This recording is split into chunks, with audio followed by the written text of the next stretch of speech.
할렐루야. 주무십니까? 자, 할렐루야.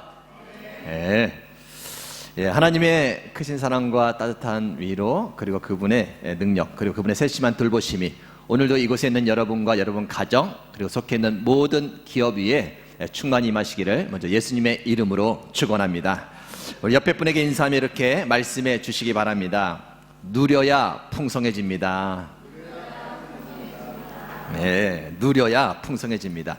지난주 설교 말씀의 제목이었죠. 예수님은 우리에게 새 생명을 주셨을 뿐만 아니라 이 땅에서 더 풍성한 영적인 삶을 살도록 해 주셨습니다. 그러나 많은 그리스도인들이 그 풍성한 삶을 제대로 누리지 못하고 살아감을 보게 됩니다. 그래서 하나님은 우리에게 말씀하십니다. 너희가 이 땅에서 더 누려야 할 것이 있다. 그것을 누려야 너희의 삶이 더 풍성해질 것이다. 그것이 무엇일까요?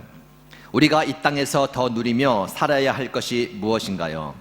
첫째는 나를 향한 하나님의 사랑입니다. 내가 부족해도, 내가 실수해도, 내가 죄를 지어도 변함없이 나를 사랑해 주시는 그 사랑을 누리며 살아야 합니다. 어떤 상황에서도 하나님의 그 사랑을 입으로 선포하며 그 사랑 안에 거한다면 우리는 풍성한 삶을 살아갈 수 있는 것이죠. 둘째, 세상이 줄 수 없는 평안입니다. 세상이 줄 수 있는 평안, 세상이 주는 평안은 다 갖춰지고 모든 일이 다 잘 되어야 누릴 수 있는 평안입니다. 그러나 하나님께서 주시는 평안은 그런 것과 상관이 없습니다. 그저 하나님께서 늘 내 곁에 계심을 알기에 완벽히 갖춰지지 않아도, 혹 어떤 일이 잘못되어도 마음이 편안한 거예요. 능력의 하나님께서 모든 것을 책임져 주실 것을 믿기 때문에 두려움과 걱정이 없는 겁니다. 그 평안을 사모하며 누리라는 거예요. 머리로만 누리는 것이 아니라 실제 삶의 현장에서 늘 내 곁에 계시는 하나님을 생각하며 그 평안을 누리며 살라는 겁니다. 누리면 우리의 삶은 더욱 풍성해질 것입니다. 셋째는 영원한 생명입니다. 예수님께서 십자가 위에서 죽으심을 통해 우리에게 주신 최고의 선물은 영생, 영원한 생명입니다. 죽음 후에 우리는 천국에서 주님과 함께 영원한 생명을 누리게 될 것입니다. 그러나 우리는 이 땅에서도 영원한 생명의 기쁨과 소망을 누리며 살아야 합니다. 따지고 보면 이 땅에서의 모든 것은 영원한 생명과 비교해 볼 때 그리 가치가 있는 것이 아닙니다. 다 사라질 것들이죠. 최고의 가치를, 영원한 생명을 이미 소유했음에도 불구하고 아무것도 없는 것처럼 그렇게 궁색하게 살아서는 안 된다는 거예요. 앞으로 누리게 될 그 영원한 생명을 귀하게 여기며 감사와 기쁨과 소망 가운데 살아가야 된다는 겁니다. 그것이 영원한 생명을 누리는 겁니다. 누리면 누릴수록 우리의 삶은 더욱 풍성해질 겁니다. 우리 옆에 분에게 다시 한번 말씀해 주시기 바랍니다. 누려야 풍성해집니다. 나를 향한 하나님의 사랑, 세상에 줄 수 없는 평안, 그리고 영원한 생명을 여러분의 삶의 현장에서 더 많이 누리시는 가운데 풍성한 삶을 살아가는 저와 여러분 되시기를 다시 한번 예수님의 이름으로 축원합니다. 여기까지 지난주 설교 말씀의 이야기였고요. 오늘 말씀의 제목을 함께 읽겠습니다. 한번 읽게 할까요? 시작. 알고 가는 길, 알고 가는 길. 자, 오늘은 절기상 종려주일입니다. 종려주일은 예수님께서 3년 6개월의 공생의 사역을 마치신 후에 이제 마지막 십자가 사역을 감당하시기 위해 예루살렘에 입성하신 날을 기념하는 주일입니다. 오늘 본문의 말씀에 13절에 보면 사람들이 예수님을 맞이하기 위하여 종려나무 가지를 들고 왔다고 그렇게 말합니다. 종려나무는 이곳 말레이시아에서 흔히 볼 수 있는 팜나무죠. 그 팜나무 가지를 들고 흔들면서 예수님을 열렬히 환호했다라는 거예요. 그런 행위들은 보통 적들과의 큰 싸움에서 승리하고 돌아오는 개선 장군이나 아니면 나라를 다스리는 왕을 맞이할 때에 했던 행위입니다. 예루살렘으로 들어오시는 예수님을 사람들이 그렇게 환호하며 맞이했다는 것입니다. 왜일까요? 본문 말씀 다음에 17절 18절에 보면 그들은 예수님께서 죽은 나사로를 살리신 그 사건을 직접 목격한 자들이고 또한 그 소문을 들은 자라고 말합니다. 그리고 같은 사건을 기록하고 있는 누가복음에 보면 그들이 그동안 예수님께서 행하신 능한 일들로 인하여 기뻐하며 큰 소리로 찬양하며 예수님을 맞이했다라고 기록해 줍니다. 그동안 행하신 능한 일들은 병을 낫게 해준 거죠. 병든 자를 고쳐주시고 귀신을 쫓아내시고 오병이어의 놀라운 기적을 행했던 사건들입니다. 호산나 찬송하리로다 주의 이름으로 오시는 이여 곧 이스라엘의 왕이시여. 예수님은 많은 사람들에게 높임을 받으시며 존경과 기대의 눈빛으로 환호를 받으셨습니다. 예수님의 기분이 어떠셨을까요? 나쁘지 않으셨겠죠. 사람들에게 높임을 받고 존경과 환호를 받는다는 것은 기분이 아주 좋은 일입니다. 그런데 시간이 조금 지납니다. 약 4, 5일 정도가 지나죠. 그렇게 예수님을 환호하면서 맞이했던 사람들이 서서히 변하기 시작합니다. 예수님을 바라보던 그 존경과 기대의 눈빛은 조롱과 저주와 분노의 눈빛으로 변합니다. 그리고 호산나 찬양했던 그 외침이 이제는 십자가에 못 박으라는 외침으로 바뀌게 되죠. 예수님의 심정이 어떠셨을까요? 기분이 나쁘셨겠죠. 열 받으셨겠죠. 배신감이 밀려오셨겠죠. 두고 봐라. 그렇지 않았겠습니까? 나에게 잘해주던 사람이 조금만 나에게 섭섭하게 해도 기분이 나쁘고 마음의 상처를 입는 것이 인지상정인데 예수님은 그런 것을 느끼지 않으셨겠습니까? 그런데 예수님은 아무런 반응을 보이지 않으셨습니다. 자신을 환호하던 자들이 돌변하며 자신을 십자가에 못 박으라고 외쳤을 때에 실망하거나 낙심하거나 배신감, 분노, 두고 봐라 이를 갈지 않으셨다는 거예요. 왜일까요? 우리 옆 사람에게 이렇게 좀 말씀해 주시기 바랍니다. 알고 계셨습니다. 알고 계셨습니다. 예수님은 그들이 얼마 되지 않아 모두가 그렇게 변할 것을 알고 계셨습니다. 그들뿐만 아니라 예수님께서 직접 세우신 제자들도 모두 예수님을 버리고 도망하고 배신할 것을 알고 있었습니다. 낙심하거나 실망하거나 배신감과 분노로 이를 갈 필요가 없었습니다. 그들이 변할 것을 알고 계셨다는 것은 그들의 역할을 알고 계셨다는 것이죠. 그들이 온전치 못하는 것을 알고 계셨다는 겁니다. 환경과 감정에 따라 그들은 쉽게 변할 수밖에 없는 연약한 존재임을 예수님은 알고 계셨다는 거예요. 요한복음 5장 34절 말씀입니다. 나는 사람에게서 증언을 취하지 아니하노라 라고 예수님이 말씀하십니다. 사람들의 말로 인해서 자신을 증명하지 않겠다는 거예요. 왜요? 사람들의 연약한 속성을 아시기 때문에, 사람들은 쉽게 변한다는 것을 아시기 때문이라는 겁니다. 요한복음 5장 41절에는 나는 사람에게서 영광을 취하지 아니하노라 라고 예수님은 말씀하십니다. 왜일까요? 사람의 속성을 아시기 때문이죠. 사람들이 하는 칭찬과 인정과 영광은 언제든지 변할 수 있기 때문에 그것으로 기뻐하거나 그것을 기대며 그것에 만족을 채우지 않으시겠다는 겁니다. 알면 사람에 대해서 그렇게 크게 실망하지 않습니다. 사람들이 얼마나 약하고 부족한 존재를 제대로 알면 그렇게 크게 분노하거나 이를 갈 일이 없다라는 거예요. 우리가 사람에 대해서 크게 낙심하고 실망하고 분노하는 이유는 무엇인가 하면 모르기 때문이에요. 자꾸만 잊어버리기 때문입니다. 은연중에 사람이 완벽해야 한다고 그렇게 생각하는 것이죠. 그리고 연약한 존재라는 것을 알지만 사건과 문제 속에서는 그것을 인정해주지 않는 겁니다. 저 사람 어떻게 저렇게 할 수가 있어?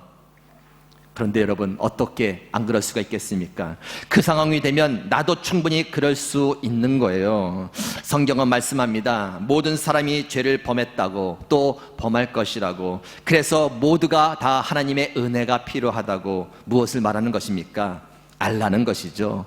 서로 알라는 겁니다. 부족한 존재라는 것을, 연약한 존재라는 것을, 환경과 감정에 따라서 쉽게 변할 수 있는 그런 습성이 우리 모두에게 있다는 것을 알라는 거예요. 알면 그렇게 실망하거나 낙심하거나 분노한 일이 없습니다. 그 실망과 낙심과 분노가 하루를 지나 일주일, 한 달, 1년을 갈 필요가 없다는 거예요. 그래서 신앙생활은 알고 가는 겁니다. 우리 서로 이렇게 말씀해 주시기 바랍니다. 알고 갑시다. 예수님은 실망하거나 분노하지 않으셨습니다. 오히려 연약한 그들을 위해 하나님께 용서해달라고, 긍휼을 베풀어달라고 그렇게 기도해 주셨습니다. 그것이 참된 신앙생활인 거예요. 알고 가시기 바랍니다. 알고 가시면서 관계 때문에 지치고 낙심하고 실망하는 것이 아니라 오히려 예수님처럼 연약한 그들을 위해 기도하며 모든 관계 속에서 승리해 가시는 저와 여러분 되시기를 주님의 이름으로 축원합니다. 예수님께서 예루살렘에 들어가셨어요. 그 후에 어떤 일이 벌어졌나요? 고난을 받기 시작합니다. 붙잡혀서 조롱을 당하고 침뱉음을 당하고 손으로 뺨을 맞으셨습니다. 그리고 채찍에 맞으셨습니다. 그리고 손과 발이 못에 박힌 채 십자가에 달리셨습니다. 아셨을까요? 모르셨을까요?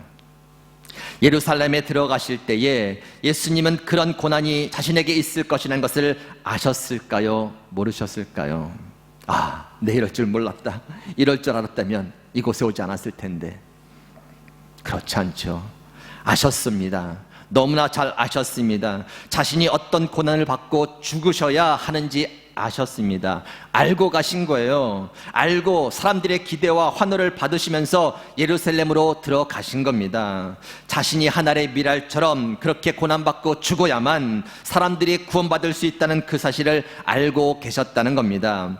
그래서 예수님은 그 고난 앞에서 당황하지 않으셨습니다. 예루살렘에 들어오신 것을 후회하거나 억울해하지 않으셨습니다. 고난 앞에서 비굴하게 뒤돌아서거나 하나님을 배신하지 않으셨습니다. 왜요? 이미도 다 알고 가는 길이었기 때문이죠. 따라하시기 바랍니다. 신앙생활은 알고 가는 겁니다. 네, 그렇습니다. 신앙생활은 모르는 길이 아니라 이미도 하나님께서 우리에게 알려주신 그 길을 가는 거예요.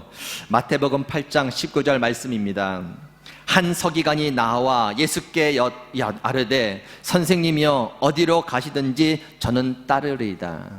한 서기관이 예수님이 어디로 가든 자기가 따라가겠다고 그렇게 말을 합니다. 그랬더니 예수님께서 뭐라고 말씀하시냐면 20절 예수께서 이르시되 여우도 굴이 있고 공중의 새도 거처가 있으되 인자는 머리 둘 것이 없다 하시더라. 무슨 말씀인가요? 결코 편한 길이 아니다라는 거예요. 나를 따르거든 그것을 알고 따라와야 한다라고 가르쳐주고 있는 겁니다.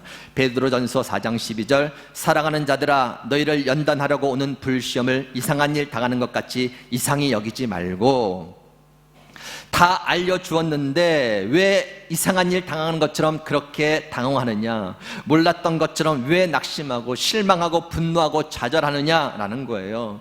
하나님은 우리가 가는 길에 대해서 분명히 알려주셨습니다. 마태복음 7장 13절 14절 좁은 문으로 들어가라. 멸망으로 인도하는 문은 크고 그 길이 넓어 그리로 들어가는 자가 많고 생명으로 인도하는 문은 좁고 길이 협착하여 찾는 자가 적음이니라. 사랑하는 미래가정 여러분, 어떻게 알고 가고 계십니까?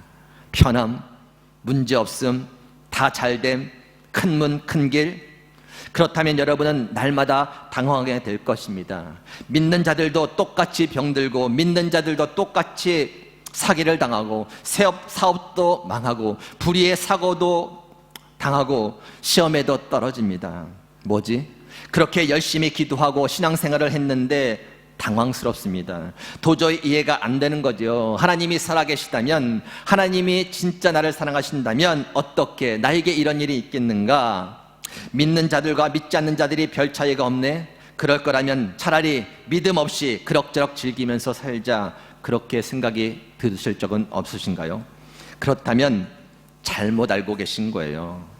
성경은 우리에게 분명히 말씀하십니다. 넓은 문 넓은 길이 아니라 좁은 문 좁은 길이라고. 신앙 때문에 오히려 미움을 받고 더 힘들어질 것이라고. 여러분, 신앙생활을 해나가면서 점점 편해진다? 문제가 있는 거예요. 신앙생활을 하면 할수록 더 힘들어져야 정상입니다. 신앙이 좋아지면 사탄이 가만히 두지 않죠. 사탄이 가만히 둔다면 신앙에 문제가 있는 거예요. 요즘 날마다 쏘는 샘물로 큐티하는 그 본문 내용이 사도행전이죠. 사도 바울이 이곳저곳에 다니면서 복음을 증거합니다. 그때마다 놀라운 역사가 나타나죠. 예수님을 믿는 사람, 새 생명 얻는 사람들이 많이 일어납니다. 그런데 항상 따라다니는 것이 있어요. 대적자들. 그것을 방해하면서 감옥에 가두고 돌을 던져서 괴롭히는 그 자들이 항상 어느 곳에 가든 다 있다라는 거예요. 신앙생활을 하면 할수록 싸워야 할 일들이 더 많이 생깁니다. 신앙생활을 하면 할수록 기도할 일들이 더 많이 생기는 겁니다. 신앙생활을 하면 할수록 하나님을 의지할 수밖에 없는 일들이 더 많이 생기는 거예요. 그것이 정상입니다. 그것이 잘 가고 있는 거예요. 그것을 알고 가라는 겁니다. 옆 사람에게 다시 한번 말씀해 주세요. 잘 알고 갑시다. 알면 당황하거나 놀라거나 후회하거나 원망하는 일이 줄어듭니다. 실망하겠죠. 좀 괴롭겠죠. 상처도 되겠죠. 그러나 그렇게 크게 실망하거나 크게 낙심하거나 크게 분노할 일이 없는 거예요. 사역자기를 가려고 제가 마음 먹었을 때 주변에서 많은 사람들이 이렇게 말씀해 주시더라고요. 그 길이 어떤 길인지 아느냐? 가시밭길이야. 가시밭길. 들을 때마다 좀 두렵더라고요. 가시밭길. 그런데 어떤 분이 이렇게 말씀해 주시는 거예요. 가시밭길이지만 가다가 가시에 찔리면 뽑아버리고 그냥 가면 돼. 이렇게 말씀해 주시는 거예요. 생각해보니 그렇더라고요. 저 사역자의 길뿐만 아니라 저와 여러분의 그 믿음의 길, 그 신앙의 길이 똑같은 거예요. 가시밭길이지만 가다가 찔리면 뽑아버리고 그냥 가면 되는 거예요. 알고 준비했다가 뽑아버리고 또 가면 된다라는 것입니다. 알고 가기를 축원합니다. 예수님은 예루살렘에 입성하시기 전에 이미 아셨습니다. 사람들이 곧 배신할 것을, 그리고 자신에게 고난과 십자가에서 죽음이 있을 것이다 라는 것을 잘 알고 계셨습니다. 그런데 예수님은 또 하나를 잘 알고 계셨습니다. 그것이 무엇일까요? 하나님께서 준비해 놓으신 결말입니다. 그 결말이 죽음이 아니라 부활이라는 것을, 그 끝이 고난이 아니라 영광이라는 것을 잘 알고 계셨다는 거예요. 히브리서 12장 2절 말씀입니다. 믿음의 주요 또 온전하게 하신 이인 예수를 바라보자. 그는 그 앞에 있는 기쁨을 위하여 십자가를 참으사 부끄러움을 개의치 아니하시더니 하나님 보좌 우편에 앉으셨느니라. 예수님은 하나님이 준비하신 결말을 알고 계셨다는 거예요. 알고 계셨기 때문에 배신도 참고 고난도 참고 조롱과 비웃음도 참고 십자가의 죽음까지도 감당해 내셨다라는 겁니다. 왜 힘들지 않으셨겠습니까? 왜 마음의 상처를 받지 않으셨겠습니까? 왜 두렵지 않으셨겠습니까? 우리와 똑같은 인간의 몸을 입고 이 땅에 내려오신 분인데, 그런데 참으셨다는 거예요. 인내하셨다는 겁니다. 그 결말이 어떤지를 확실하고 알고 있기 때문에 능히 감당해 내셨다는 거예요. 십자가 죽음이 결말이 아니라 부활이 결말이라는 것을, 무덤이 결말이 아니라 하늘 보좌 우편에 다시 올리신 것이 결말이라는 것은, 이것은 예수님만의 결말이 아니라 저와 여러분, 우리 믿는 자들의 결말인 줄 믿으시기 바랍니다. 알고 갑시다. 무엇을요? 결말을. 세상의 시선으로 바라보는 그 결말 말고 진짜 하나님께서 우리를 위해 준비해 놓으신 그 결말을 알고 갑시다. 그 결말을 모르면 좌절하고 낙심하고 허무해지고 포기하게 되는 거예요. 마태복음 26장에 보면 베드로가 예수님이 붙잡혀가는 모습을 보면서 뒤에서 몰래 따라갑니다. 말씀해 보면 정확히 그 결말을 보려고 라고 표현되어 있어요. 예수님, 하나님의 아들이라고 말씀하시고 놀라운 기적들을 해가시면서 아주 그냥 하늘의 천국 얘기를 하시면서 많은 것들을, 많은 사람들에게 영향을 줬던 그 예수님이 그냥 힘없이 붙잡혀가는 거예요. 그런데 결말이 너무 궁금한 겁니다. 저분의 결말이 어떻게 될까? 그래서 몰래 그 결말을 보기 위해 쫓아갑니다. 그런데 그가 본 결말은 그냥 처참하게 당하시는 거예요. 침뱉음을 당하고 뺨을 맞고 채찍에 맞으면서 그렇게 처절하게 붙잡혀 십자가에 죽으시는 모습, 그것을 보는 거예요. 그 후에 어떤 일이 벌어지는가? 예수님을 부인하게 되죠. 자신은 예수님을 모른다고 3번이나 그렇게 부인하게 됩니다. 결말을 잘못 본 결과입니다. 그것이 끝인 양 그 결말을 보니 이제 뭔가 흔들리는 모습이 보여지는 것이죠. 두려움과 후에 원망, 좌절에 사로잡히게 되는 거예요. 야고보서 5장 10절 11절 말씀입니다. 형제들아, 주의 이름으로 말한 선지자들을 고난과 오래 참음의 본으로 삼으라. 보라, 인내하는 자를 우리가 복되다 하니 너희가 욥의 인내를 들었고 주께서 주신 결말을 보았거니와 주는 가장 자비하시고 긍휼히 여기시는 이시니라. 성경에 있던 믿음의 선조들의 결말을 좀 보라는 겁니다. 그 결말을 통해서 나의 결말을 좀 알라는 거예요. 하나님께서 예배하신 그 결말을 알고 그것들을 참아내며 인내하는 겁니다. 한번 옆에 분에게 다시 한번 말씀해 주시기 바랍니다. 결말을 알고 갑시다. 아멘. 따라하시기 바랍니다. 신앙생활은 알고 가는 겁니다. 신앙생활은 알고 가는 거예요. 베드로전서 3장 15절 말씀, 너희 속에 있는 소망에 관한 이유를 묻는 자에게 대답할 것을 항상 준비하되, 너희 속에 소망에 관한 이유를 묻는 자들에게 대답할 것을 항상 준비하되, 확실한 답을 가지고 있으라는 겁니다. 갈팡질팡하지 말고 모르는 길 가는 것처럼 하지 말라는 거예요. 묻는 자들에게 확실하게 대답할 수 있도록 알고 가라는 그런 말씀이에요. 알지 못하면 요동치게 됩니다. 갈등하게 되고 기복이 심합니다. 갈팡질팡 좌절하고 포기하고 절망, 확신 없이 살아갑니다. 마치 바람에 나는 겨와 같다라는 겁니다. 아는 자들은 크게 실망하지 않아요. 실망해도 그렇게 크게 실망하지 않습니다. 분노해도 그렇게 크게 분노하지 않습니다. 흔들려도 완전히 흔들리지 않는 거예요. 끝까지 인내하며 참을 수 있는 힘이 거기서부터 오는 거예요. 말씀의 성찬식이 있을 것입니다. 오늘 성찬식을 통해서 좀 더 깊이 알 수 있는 시간이 되시기 바랍니다. 우리가 어떤 존재인지를, 예수님이 우리를 위해 어떤 길을 걸어가셨고 우리에게 어떤 길을 요구하고 계시는지, 그리고 우리에게 주어질 그 결말이 어떤 영광이 있는지 더 깊이 알 수 있는 시간이 되시기 바랍니다. 결론을 맺습니다. 신앙생활은 알고 가는 겁니다. 알고 가야 낙심하거나 당하거나 삐뚤어 가지 않습니다. 연약한 우리, 죄와 허물과 실수와 상처를 주고받을 수밖에 없는 연약한 존재들입니다. 낙심하거나 실망하지 말고 서로를 위해 더 기도해 줍시다.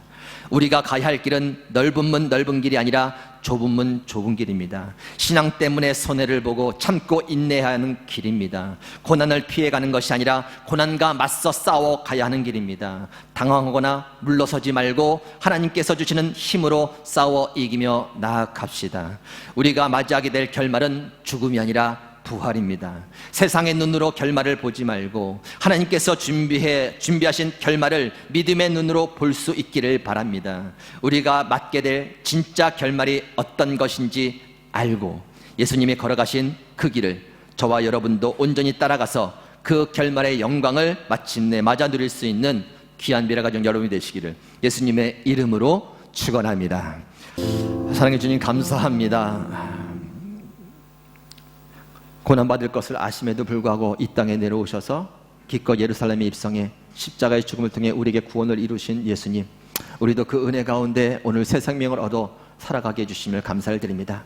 다시 한번 주님 걸어가신 그 길을 따라가길 원하오니 이미도 알려주신 그것들 다시 한번 하나하나 체크하게 하시면서 무엇 때문에 걸리는지, 무엇 때문에 힘들어하는지 점검하며 다시 한번 하늘의 영광을 바라보며 모든 것들을 넉넉히 감당하며 인내하며 승리할 수 있는 저희들 다 되게 하여 주옵소서. 마침내는 부르신 그곳까지 도달하게 될 줄 믿습니다. 그때까지 동행하여 주시고 그때까지 주어진 모든 일들 가운데에서 하나님 하나하나 그 모든 일들을 처해가며 주 앞에 영광 돌리는 귀한 복된 삶이 되도록 인도하여 주옵소서. 그러한 미랄교회여 그 모든 가족들이여 또 사랑하는 우리 자녀 되도록 함께하여 주시고 주님께서 축복하여 주옵소서. 감사드리며 예수님의 이름으로 기도 올렵나이다. 아멘.